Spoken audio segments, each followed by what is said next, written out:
I've cleaned office buildings for 15 years, but nothing prepared me for what happened that Tuesday night in October. My name is Reuben Thorne, and when I found that wallet under a mahogany desk on the 23rd floor, stuffed with $10,000 in cash, every instinct told me to keep it. God knows I needed it, but my father raised me better than that, so I decided to return it. The address inside led me straight to 4782 Maple Grove Lane, my childhood home, the house I hadn't seen since I was 8 years old. When I knocked on that door, my heart was already racing, but nothing could have prepared me for who answered. The man standing there looked exactly like me, just 20 years older, with the same crooked nose, the same scar above the right eyebrow, even the same way of standing with his weight slightly on his left foot. His face went white as paper when he saw me. Then his eyes filled with tears, and he grabbed the doorframe like he might collapse. "Dear God," he whispered, his voice breaking. "Reuben, is it really you?" Before I could ask how he knew my name, before I could process what I was seeing, he said the words that shattered everything I thought I knew about my family. "I'm Clifton, your uncle, your father's twin brother, the one Dennis told everyone was dead." The wallet slipped from my hand and hit the porch with a thud that seemed to echo forever. 30 years of lies, 30 years of secrets, and they all came crashing down with those $10,000 scattered at our feet.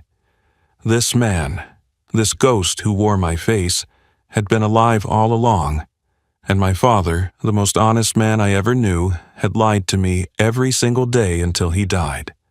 But the truth about why he lied, the secret that destroyed two brothers who loved each other more than life itself, that would change everything I believed about family, forgiveness, and the price we pay to protect the ones we love. I cleaned the Meridian Financial Building in downtown Detroit. Every night from 10 p.m. to 6 a.m., I pushed my cart through empty hallways, emptying trash bins and wiping down desks where people make more in a day than I make in a month. But I'm not bitter about it.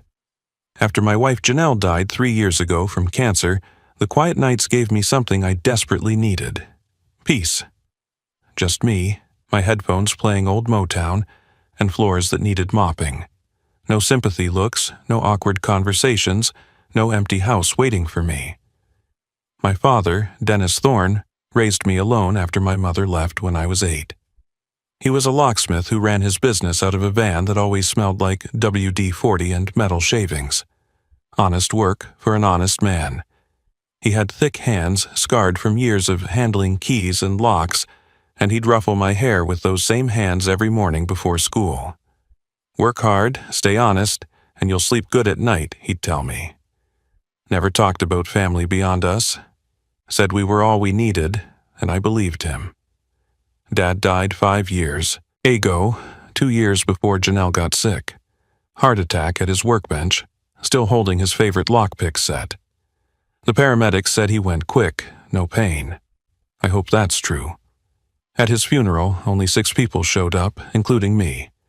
No extended family, no cousins or uncles or distant relatives, just a few customers whose locks he'd changed over the years. I thought I was the last Thorne left in the world. That Tuesday in October started like any other night. I'd eaten my dinner in the break room, leftover spaghetti that tasted like cardboard, while Jerry from maintenance complained about his ex-wife, and Marlon showed everyone pictures of his new grandson. My supervisor, Vince Rodriguez, called in sick around 9:30, coughing so hard I had to hold the phone away from my ear. "Listen, Reuben," he wheezed between coughs, "you gotta cover the executive floor tonight. The 23rd. Big Boss is coming tomorrow for some board meeting, and everything needs to be perfect. That's not my floor, Vince, that's Terrence's floor. Terrence is in Miami at his daughter's wedding. Come on, man, I'm dying here, just this once. Make sure you get under every desk, check every corner. These executives notice everything." The 23rd floor was a different world from the regular offices I cleaned. When the elevator doors opened, I stepped onto marble floors so polished I could see my reflection. The air smelled like expensive leather, and that specific scent of money, like fresh $100 bills. Mahogany desks sat in offices bigger than my entire apartment. Original artwork hung on the walls, not those printed motivational posters about teamwork and excellence that decorated the lower floors. I started with the smaller offices, working my way toward the corner suite. Each desk had a nameplate that probably cost more than my weekly paycheck. Harrison, Blackwood, Morrison, Mitchell. These were the people who ran the city from their leather chairs, making decisions that affected thousands of people like me without ever knowing our names. The corner office belonged to C. Mitchell, according to the gold nameplate. Chief Financial Officer. The space was immaculate, with floor-to-ceiling windows showing the entire Detroit skyline. The city lights twinkled below like fallen stars. Janelle would have loved this view. She always said the city looked different from up high, like all its problems got smaller. I was mopping under the massive mahogany desk when my mop handle knocked something loose. It must have been wedged between the desk base and the carpet. I bent down, my knees creaking in protest, and picked up a leather wallet. Not just any wallet, but the expensive kind with hand-stitching and butter-soft leather that probably came from some special cow in Italy. The monogram read CT in gold letters. My first thought was that C. Mitchell must stand for something else. Charles Thomas Mitchell, maybe. Christopher Theodore. Rich people always had those kinds of names. I should have just put it in the lost and found box. Should have logged it with security and gone back to mopping. But something made me open it, and when I did, my hands started trembling so bad I had to sit down right there on C. Mitchell's expensive carpet. Inside were 5 thick bands of $20 bills, each wrapped in a paper band marked $2,000, $10,000 in cash. No credit cards, no driver's license, no business cards, just the money and a small folded piece of paper tucked behind the bills. When I unfolded it, my heart stopped. The address written in careful handwriting was 4782 Maple Grove Lane, my childhood home. The house where Dad raised me until that terrible year when everything changed. I sat in that executive office for 20 minutes, just staring at the wallet in my hands. $10,000. The bills were crisp and new, like they'd come straight from the bank. I did the math in my head automatically. 4 months of rent. The transmission repair for my truck that I'd been putting off. The dental work I needed but couldn't afford. Maybe even a small headstone upgrade for Janelle's grave. Something better than the flat marker I could barely manage. My hands wouldn't stop shaking. Part of me wanted to stuff the wallet in my pocket and walk out like nothing happened. Who carries $10,000 in cash anyway? Drug dealers, tax evaders, people who wouldn't dare report it missing. The security cameras on this floor had been broken for months, according to Terrence. Nobody would ever know. But then I heard my father's voice in my head, clear as if he was standing right beside me. Character is what you do when nobody's watching, Reuben. He told me that when I was 12 and found a $20 bill at the grocery store. Made me turn it in to customer service even though I wanted to buy that new video game all my friends had. Sleep comes easy when your conscience is clear, son. The address changed everything, though. 4782 Maple Grove Lane. I hadn't thought about that house in years, trained myself not to, but seeing it written there brought everything flooding back. The maple tree in the front yard where Dad built me a tire swing. The basement where he taught me to use tools. The kitchen where Mom made blueberry pancakes every Sunday until she didn't anymore. We left that house when I was 8, right after Mom disappeared. One day she was there. The next day, Dad was packing our things into boxes, his face like stone. "Your mother's gone, Reuben. She's not coming back." That's all he ever said about it. We moved to a cramped apartment across town, and he sold the house within a week. Never explained why we had to leave so fast. Never explained why Mom left. Never explained anything. I pulled out my phone and called my cousin Meredith before I could stop myself.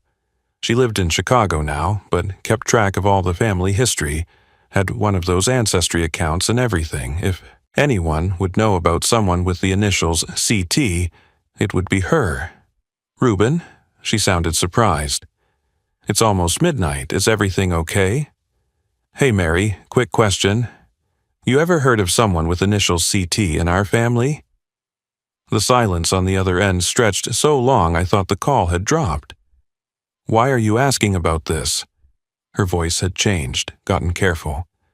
"Just curious. Found something at work with those initials." "Reuben, your father had a brother, Clifton. But Dennis always said he died before you were born. Car accident out in California." My throat went dry. "You sure he died?" "That's what your father told everyone. Made a big deal about being an only child after that. Said it was too painful to talk about. I only know because my mom mentioned it once when she'd had too much wine at Christmas. She said it was strange how there were no funeral arrangements, no obituary, nothing. Just Dennis's word that Clifton was gone." "Did you ever meet him, Clifton?" "No, nobody did. He was already dead by the time I was born." "Reuben, what's this about? You're scaring me."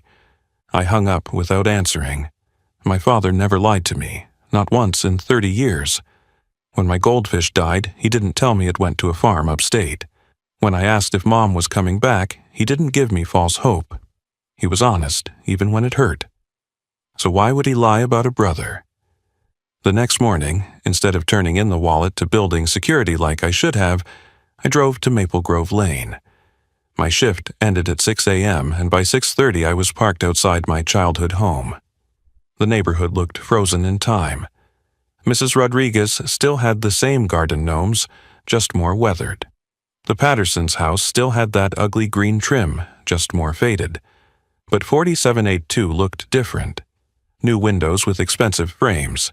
Fresh paint in a color Mom would have called sophisticated gray.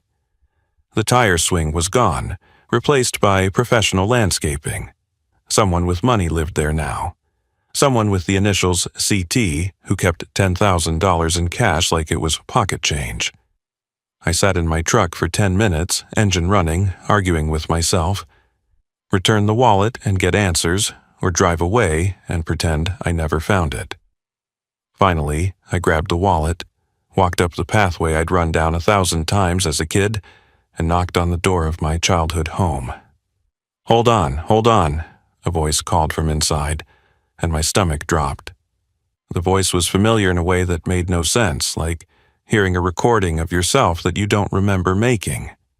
Footsteps approached, measured and heavy, the same rhythm as my father's walk.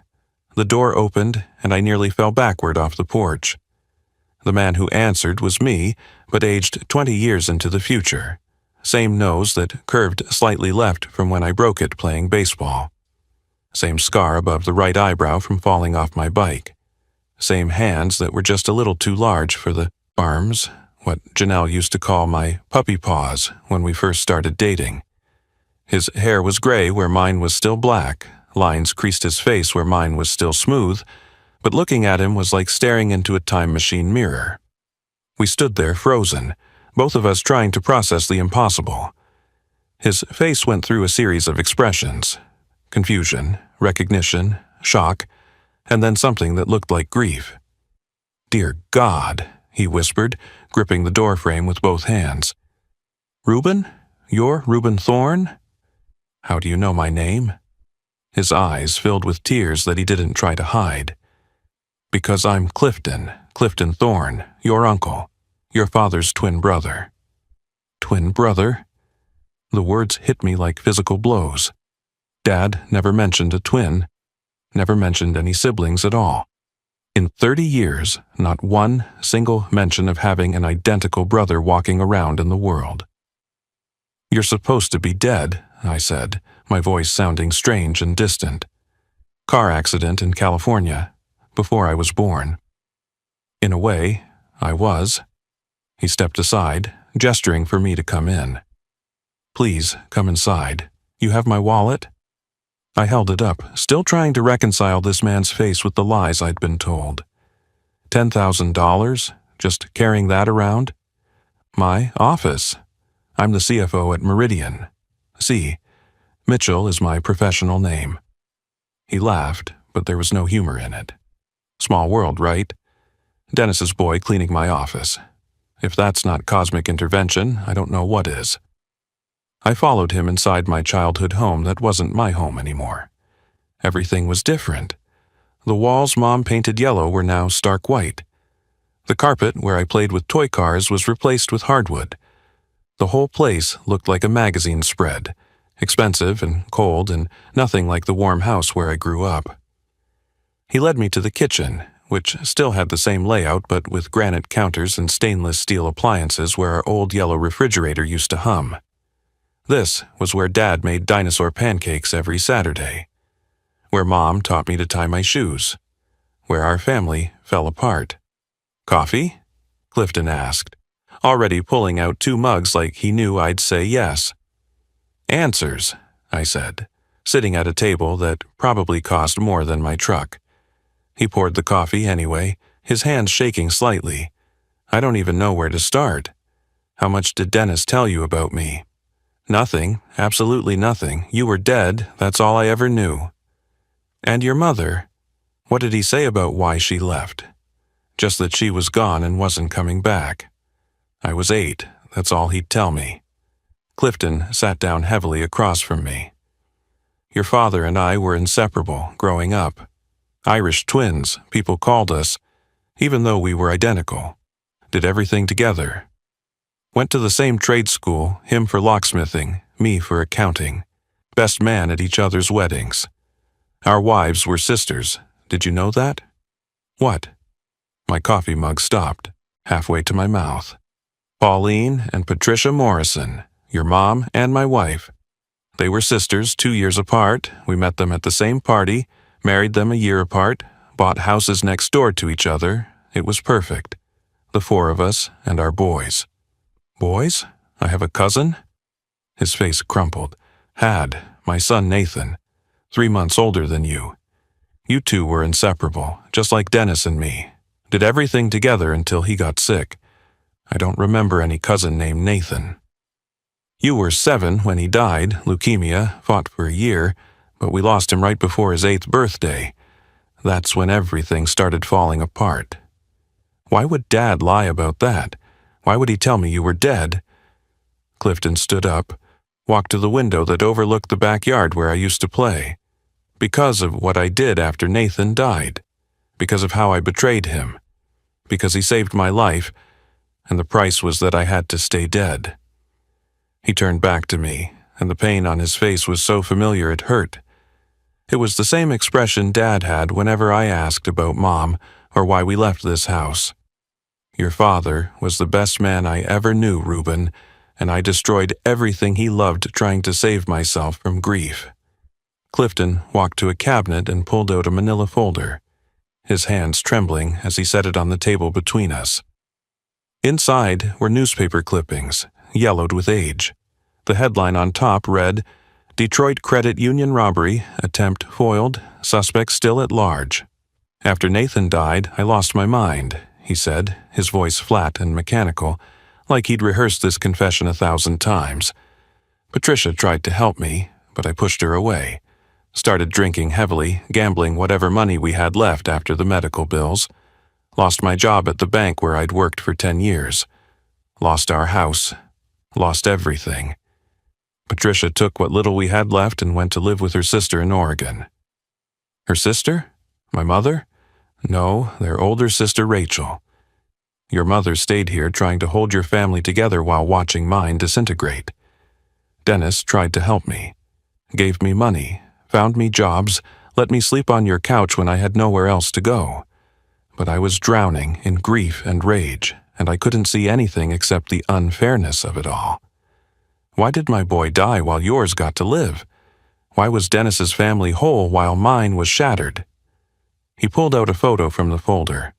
2 boys in baseball uniforms, arms around each other's shoulders, gap-toothed grins identical in their joy.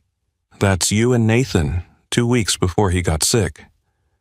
I stared at the photo, and suddenly a memory surfaced. A boy who shared his candy. A boy who helped me build fort in the backyard. A boy who disappeared, and then everyone was sad, and then we moved away. Your father had just gotten a contract to install new locks at the Detroit Credit Union, Clifton continued. Biggest job he'd ever landed. He had all the keys, all the codes, everything. The old system and the new system. For 1 week, he basically had complete access to the bank. My stomach turned. No, he wouldn't. He didn't. But I knew about the job, knew about the access. I was desperate, broken, convinced that money would fix everything. I could get Patricia back, start over, maybe even have another child. I begged Dennis to help me. Just open the doors, I said. I'll do the rest. We'll split it. No one gets hurt. What did he say? He threw me out of your house. Told me I was dishonoring Nathan's memory. That his son deserved better than a thief for a father. He was right, but I was too far gone to see it. Clifton sat back down, looking older with each word. So, I stole his work keys while he was sleeping, made copies at a 24-hour hardware store, returned them before he woke up, planned everything for the following Friday night. You robbed the bank? No. I went there, stood at the door at 2 a.m. with the keys in my hand. I put the key in the lock, started to turn it, and then I saw my reflection in the glass. Saw what I'd become. This twisted, broken thing that Nathan wouldn't recognize. I stood there crying, thinking about my son, about Dennis, about everything I was about to destroy, and I couldn't do it. I left, went to a bar instead, and drank until they threw me out. Then, why the newspaper? Because someone else robbed that bank the same night. 3 hours after I left. Used the same entry points I'd planned to use. The security footage was conveniently corrupted, but the police found my fingerprints on the door handle. The bartender remembered me but couldn't pin down exact times. I was drunk, desperate, with motive and means and my prints at the scene. They arrested you? They came to arrest me. Dennis got there first. Told me to pack whatever I could carry. Gave me $5,000, all the cash he had saved. Told me to run, start over, never contact anyone again. Said Clifton Thorne died in a car accident out west, and whoever I became next better be worthy of the second chance. But what about the police? Dennis gave me an alibi, told them I'd been with him all night helping with inventory at his shop. His word carried weight. He'd never had so much as a parking ticket. They investigated him for months, but Dennis never cracked. Never changed his story, even when they threatened to charge him as an accessory. Who really robbed the bank? They never caught them. The investigation went cold after 6 months, but Dennis paid for my freedom. His reputation was damaged. Clients stopped trusting him. Your mother couldn't handle the shame, the whispers, the police showing up at all hours. She left 8 months after I disappeared. She left because of you. She left because of what I'd done to your father, to our family, to everything we'd built, and Dennis let her go because he knew she deserved better than the mess I'd created. He sold the house to pay for, the lawyer he needed to keep the police away, moved you to that apartment, started over with just the two of you. Clifton stood up and walked to a safe hidden behind a painting on the wall. I hadn't noticed it before, but then again, nothing in this house was what it seemed anymore. He spun the combination and pulled out stack after stack of cash, placing them on the table until they formed a small mountain between us. $200,000, he said quietly. I've been saving it for 30 years. Every bonus, every raise, every investment return. It was supposed to go to Dennis. I was going to find the courage to face him, to make things right. But he died before I could. Heart attack, alone at his workbench. I didn't even know until I read the obituary 3 days later. This is guilt money. No, this is love money. Every dollar earned honestly. Every dollar a reminder of what Dennis sacrificed for me. It's yours now, your inheritance, what your father should have had. I stood up, dropped his wallet on the table next to all that cash. Keep your money, both amounts. Reuben, please, you don't understand. I've been watching you for years. He pulled something else from the safe. A photo album. Look. Inside were pictures of me throughout my life, my high school graduation, taken from the back of the auditorium, my wedding to Janelle, shot from across the church parking lot, Janelle's funeral, where I stood alone in the rain while everyone else had left, my father's burial captured from behind a tree. You were there? At Dad's funeral? I've been at every important moment. Always in the back, always in the shadows. A ghost watching the life I gave up, watching Dennis raise you to be the man I couldn't be, watching you become everything Nathan might have been. That's when he really broke down. Not gentle tears, but body-shaking sobs that seemed to come from somewhere deep and broken inside him. This successful man in his expensive house, falling apart in the kitchen where we once ate meals as a complete family. I have everything, he choked out. Money, position, respect. The executives at Meridian think I'm brilliant, and I'd trade it all, every penny, every achievement for one more day with my brother. One more chance to tell him I'm sorry. One more moment to thank him for saving my worthless life. I stood there watching this stranger who wore my face cry for the brother who raised me, for the father who kept his secrets, for the family that one moment of desperation destroyed. He forgave you, I said finally. Clifton looked up, hope flickering in his eyes. How do you know? Because he never told me the truth. He could have. Could have explained why Mom left, why we lost everything. Could have made you the villain to make himself the hero, but he didn't. He protected you, even in your absence. That's forgiveness. Or shame. No. Dad didn't do shame, he did love. Even when it hurt. Especially when it hurt, I made a decision then. Get your coat. What? We're going to visit Dad. An hour later, we stood at Dennis Thorne's headstone in Woodlawn Cemetery. It was a simple marker, nothing fancy. Beloved father, honest man. That's all it said. That's all it needed to say. Clifton fell to his knees on the wet grass, talking to the stone like Dad could hear him. Apologizing, explaining, thanking, crying. 30 years of words spilling out into the October air. I stood back and let him talk. Let him purge the poison he'd been carrying. He said something before he died, I told Clifton when he finally went quiet. I didn't understand it then. He said, "Take care of your family, Reuben, even the ones you can't see." I thought he was talking about Mom, wherever she is, but he was talking about you. Clifton comes for dinner now, every Sunday. We don't talk about the money, which he donated to the Leukemia Foundation in Nathan's name. We talk about Dad, about Nathan, about the years we lost and the time we have left. He offered me a job at Meridian, a real position with benefits and a salary that would change my life. I turned it down. I'm still cleaning offices at night, pushing my cart through empty hallways. But now I understand something Dad always knew. Honest work isn't about what you do, but how you do it. Sometimes Clifton joins me on my shifts.